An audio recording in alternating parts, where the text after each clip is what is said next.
Welcome to the deep dive. Today, we're going to be exploring a connection Okay. that you might not expect. All right.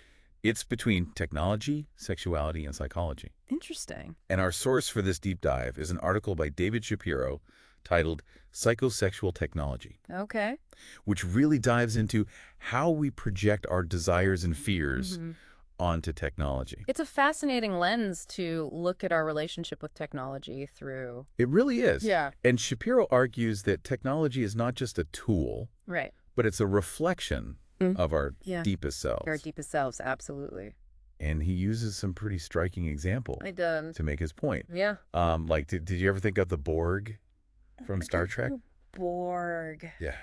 Not really. In a psychosexual context. And most people probably haven't. Probably not. But Shapiro does. He does. Yeah, and he points out how their method of assimilation, injecting nanites to absorb individuals into the collective, has these unsettling sexual undertones. It's disturbing. It is. And he sees the Borg Queen as this dominant, dark mother figure. Okay. And the drones as these technological phalluses. I mean, it's definitely a provocative take. It is. It makes me think about how much we worry about technology consuming us. Right. You know, taking over our lives. Like we're constantly giving up our data to big tech companies. Sure. Is it that far off from being assimilated by the Borg? It speaks to that fear I think a lot of people have. Yeah. Of losing control, being consumed by something larger than ourselves. Right. And that fear is often expressed through sexual metaphors. Interesting. As Shapiro points out. So how does this dark mother idea fit into all of this? Well, Shapiro draws on the concept of archetypes. Okay. These universal primal patterns of behavior and imagery embedded in our collective unconscious. He talks about the sacred nest archetype, which represents the feminine drive to create a safe and controlled environment for offspring. Okay, so it's like that instinct to protect and nurture. Exactly. I can see that. But then he introduces the dark mother archetype. Okay. And it's the flip side of that nurturing instinct. It's that judgmental and controlling aspect that can sometimes turn destructive. Oh, wow. Like, think about a mother bird pushing a weaker chick out of the nest to ensure the survival of the strongest. Wow, yeah. That's a pretty intense image. It is. And Shapiro actually links this archetype to a historical figure, right? He does. Yeah. Archduchess Sophie. Okay. Mother of Emperor Franz Joseph of Austria. Oh, wow. Shapiro argues that Sophie treated the Habsburg Empire like her own nest, controlling the lives of her sons. So she was the ultimate dark mother, She was making decisions that impacted not just her family, but an entire nation. Exactly. I'm already sensing a connection to how we often see technology as this all-powerful force shaping society. You're picking up on exactly what Shapiro's getting at. By understanding these archetypes and how they manifest in our stories and history, we can gain a deeper understanding of our own relationship with technology. Okay, this is where I'm starting to see how these seemingly disparate ideas, cyborgs, archduchesses, archetypes, It all comes together. they're all connected. It's like they're all different expressions of this underlying fear of losing control. Of being consumed by something larger than ourselves. Absolutely. And technology, in a way, embodies that fear. It does. In the modern world. In the modern world. Yeah, you're really getting to the heart of Shapiro's argument here. Okay. It's not just about the technology itself. Right. It's about the psychological and emotional forces that drive our relationship with it. This is blowing my mind a little bit. Good. So where do we go from here? Well, Shapiro takes this idea of psychosexual technology and he applies it to something incredibly relevant today. Okay. The rise of AI girlfriends. Oh, wow. This should be good. It is. I'm ready to dive in. All right, let's go. So we've been talking about this dark mother archetype. Right. And how it ties into our relationship with technology. Now we're going to explore how this connects to AI girlfriends. Okay. I'm really curious to hear how Shapiro links these ideas. Well, it's pretty insightful. Okay. He suggests that the fascination with AI girlfriends, both in science fiction and increasingly in real life, stems from this longing for the perfect mother. So like someone who provides unconditional love and care Exactly. without any needs of their own. Yeah, without any needs of their own. That's an interesting thought. It is. It's like we're looking for a digital companion that fulfills our emotional needs without all the complexities and challenges of a real human relationship. Exactly. And Shapiro argues that this ties back to the Madonna whore complex. Okay. This tendency to see women in very black and white terms. Right. Either pure and saintly or untrustworthy and dangerous. So by seeking out these idealized AI companions, are we perpetuating these unhealthy attitudes towards women in relationships? That's the question. Or is this just harmless fantasy? That's what Shapiro wants us to think about. Yeah. Is it possible that by projecting these unrealistic expectations onto AI, we're avoiding the messy, complicated reality of human connection? It makes me think about how some people are already forming deep attachments to AI chatbots, virtual companions. Are we setting ourselves up for disappointment? It's possible. By seeking perfection in a digital construct. Yeah, and it highlights how technology can sometimes amplify our existing biases and desires rather than challenging them. Shapiro doesn't stop there, though. He doesn't. He goes even further and suggests that technology itself is an extension of the sacred nest archetype. Interesting. But this time, he links it to a masculine drive to control and predict the world around us. He sees evolution as this ongoing competition between masculine and feminine energies. The masculine striving for control and stability.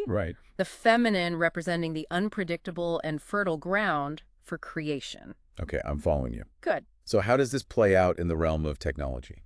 Think about businesses and the market. Businesses embodying the masculine energy are constantly trying to manipulate and control the market, which represents the feminine, to create stability and success. They're building systems, gathering data, all in an effort to impose order on a chaotic world. It's like we're trying to build a digital nest. Yes. A safe and predictable space where we can exert control over the forces that shape our lives. And technology is the tool we use to build that nest. Precisely. And Shapiro argues that this drive for control, this psychosexual tension between order and chaos, is at the heart of technological innovation. This is giving me a whole new perspective on how technology evolves and why we're so drawn to it. But I have to admit, when I saw pornography on the list of topics, I was a little surprised. I understand. How does that fit into this whole framework? Well, Shapiro doesn't shy away from controversial subjects. No, he doesn't. He sees pornography as a kind of release valve for pent-up sexual frustration, a reflection of our primal urge to procreate. Okay, that makes sense. But I feel like pornography is often viewed in a negative light. Is Shapiro suggesting it serves a positive purpose? He's not necessarily condoning it, but he is trying to understand its role in a psychosexual context. He points to the money shot phenomenon as a symbolic representation of witnessing fertility, the consummation of the act. I've never thought about it that way before. It's interesting. But it does make you wonder if there's a deeper, more primal motivation behind our fascination with pornography. It ties back to that tension between masculine and feminine energies, the drive for creation and control. And it also highlights how different cultures view and regulate sexuality. Like, for example, Shapiro contrasts this with China's attempts to ban pornography. Because they believe that channeling sexual energy towards work and innovation is more beneficial to society. Exactly. It's a completely different perspective on how to manage those primal urges. And it raises the question. It does. Does repressing sexual expression truly lead to greater productivity? Or does it ultimately backfire? That's the question. This is so thought-provoking. It is. I'm starting to see how all these pieces fit together. The archetypes, the drive for control, the expression of sexuality, and how technology becomes a canvas for these deep-seated desires and anxieties to play out. You're getting it. Shapiro's article is all about making these connections. Seeing the bigger picture. It's not just about technology. It's about understanding ourselves and the forces that shape our world. We've been on quite a journey. We have. Exploring this idea of psychosexual technology.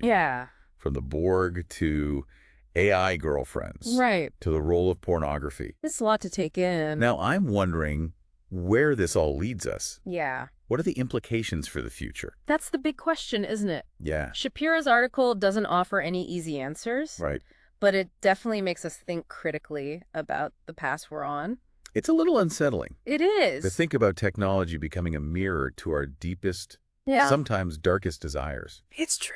Like we're already seeing the blurring of lines between reality and fantasy with virtual companions and AI chatbots. And that's just the beginning. Right. Imagine a future where AI becomes even more sophisticated and capable of mimicking human emotions and relationships with incredible accuracy. It's pretty scary. How will those ancient patterns of behavior, those archetypes we've been talking about, play out in our interactions with these intelligent machines? It's almost like we're creating a new stage for these ancient dramas. Yeah.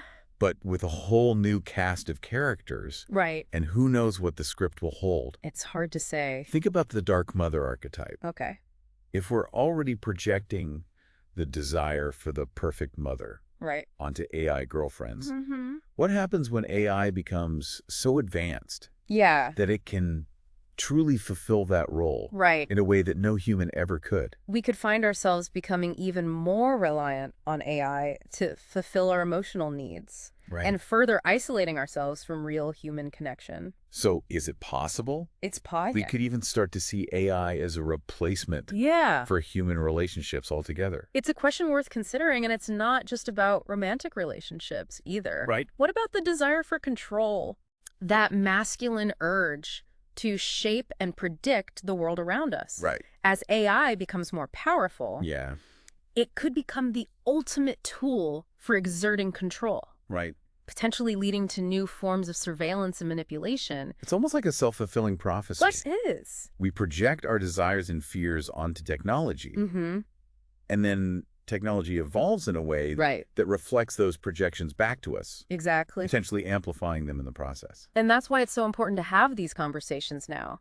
Yeah. To be aware of the potential pitfalls as we continue to develop and integrate AI into our lives. So what can we do? Well, it feels like technology is advancing at such a rapid pace. It is. It's hard to keep up, let alone steer it in a more conscious direction. You're right. It's a challenge. Yeah. But it starts with awareness. Okay. By understanding these psychosexual dynamics, by recognizing how our desires and fears shape our relationship with technology, we can start to make more informed choices. We can demand greater transparency from tech companies. Right. Advocate for ethical guidelines in AI development. Yeah. And most importantly, engage in critical thinking about the role we want technology to play in our lives. It's a call to action, really. Is to not just be passive consumers of technology, but active participants in shaping its future. Exactly. It's about recognizing that technology is not some external force acting upon us. Yeah. It's an extension of ourselves, a reflection of our collective psyche. Yeah. And the choices we make today will determine the kind of world we create tomorrow. This has been such an eye-opening conversation. Good, I'm glad. I feel like I'm looking at technology in a whole new light. That's what we hope for. Understanding its potential and its perils in a much deeper way. I think Shapiro would be happy to hear that. So as we wrap up this deep dive, what's the one key takeaway you want our listeners to walk away with? I think the most important message is this. Technology is not just about circuits and code.